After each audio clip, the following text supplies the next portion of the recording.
Hello everyone, myself Kiran Patel, associated with LJ Institute of Engineering and Technology. So in this current video lecture series, we are studying subject of Physics Group 1. Till now in this chapter of superconductivity, we have learned about what are superconductors, properties of superconductor, types of superconductor, and in last video we have discussed about mechanism of superconductivity, which is known as BCS theory. Now in this video we are going to discuss the topics such as London penetration depth. We will also derive London equations. So let's start with the today's topic, that is penetration depth.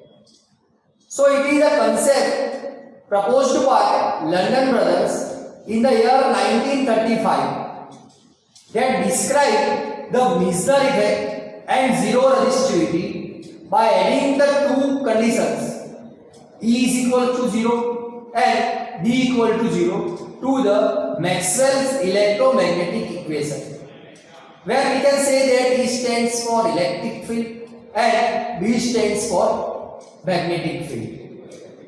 Now let's see what does it signify and how. So it describes Meissner effect and zero resistivity, and it uses Maxwell's equations of electromagnetic. Now let's discuss what is London theory. So according to Meissner effect, the magnetic field lines do not penetrate the superconductor. Accidentally, the Meissner effect does not occur abruptly at the surface, but London theory predicts that magnetic field lines penetrate slightly in the bulk of superconductor and then exponentially decay. So here in a superconductor, the London penetration depth lambda L that characterizes the distance up to which a magnetic field penetrates in a superconductor.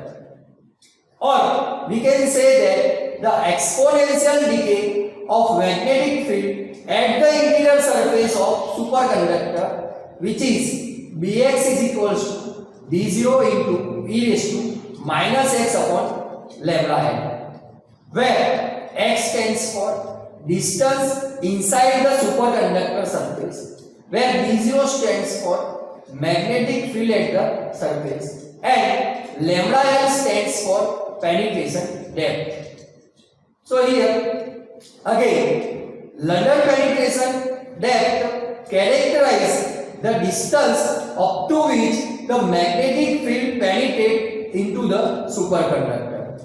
So you have to keep in mind that B0 stands for magnetic field at the surface and X stands for distance inside the superconductor surface.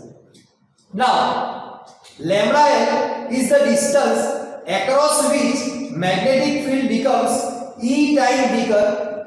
So it can be formulated as lambda L equals to under root m upon mu 0 into n q square, where m stands for charge carriers of mass m, n stands for number of density, q stands for charge, and mu 0 stands for absolute permeability, or we can say that permeability of free space. Now here you can see in the figure the applied magnetic field is Ba, which is exponentially decreased when it moves towards to the surface of the superconductor. So here you can observe that lambda L is the distance that up to which that magnetic field penetrates to the surface. into the superconductor. Now let's move towards the London equations. So Maxwell's equations fails to explain the existence of Meissner effect and zero resistivity in superconductor. But in 1935, the London brothers added two more equations to the existing Maxwell's equation to explain Meissner effect and zero resistivity. So let us first consider the magnetic penetration depth in the context of London theory.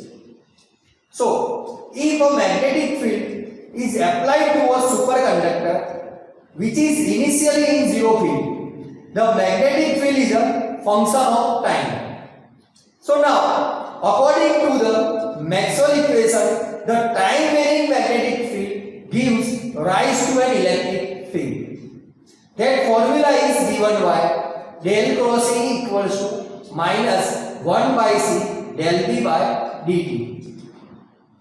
Now, in a normal matter, this will induce eddy currents, but in superconductor, this field will give rise to persistent current. We know that persistent current is the steady current at the value of critical temperature or below the value of critical temperature. So this supercurrent in turn produce the magnetic field of their own which opposes the applied magnetic field. So here, if applied magnetic field is weak, the flux is totally repelled from the superconductor, and this phenomenon is known as perfect diamagnetism, which we have discussed in Meissner effect. Because the applied magnetic field and the magnetic field generated by the supercurrent both are in opposite. So here we can say that superconductor exhibits the perfect diamagnetism. Now, from Newton's law, the equation of motion for a superconducting carrier with mass m and charge minus e in presence of electric field E is given by F is equals to minus small e into E. Also, we have a basic equation F equals to ma. So we can replace acceleration by dvs by dt. So here we have final equation as F is equals to m dvs by dt equals to minus e into e, where vs stands for velocity of superconducting carrier. Now, the supercurrent density is given by Js equals to small e into ns into vs.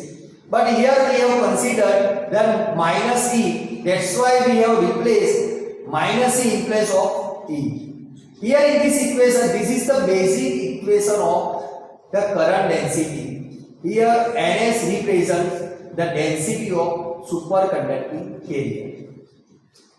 Now, from equation 1 and 2, we have djs by dt equals to ns small e square into capital E by m. This equation is also known as London's first equation. Now, taking curl of both the sides of above equation, we get m upon ns square into delta into djs by dt equals to del cross E. Here we have taken the curl on both sides of above equation. Now that above equation can be rearranged as delta cross E equals to minus 1 by c del v by del t. So if we consider the both equations, then we have final equations as m into c upon ns square bracket delta into del djs by dt plus del b by del t equals to 0. Now, to obtain the Meissner effect, that is b equals to 0, in the bulk of superconductor, the London brothers removed the time derivative in equation 5.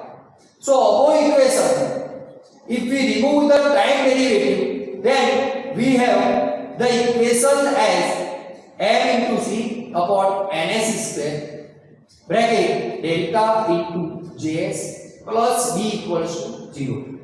Here we have removed the time derivative of both, that is js and capital B.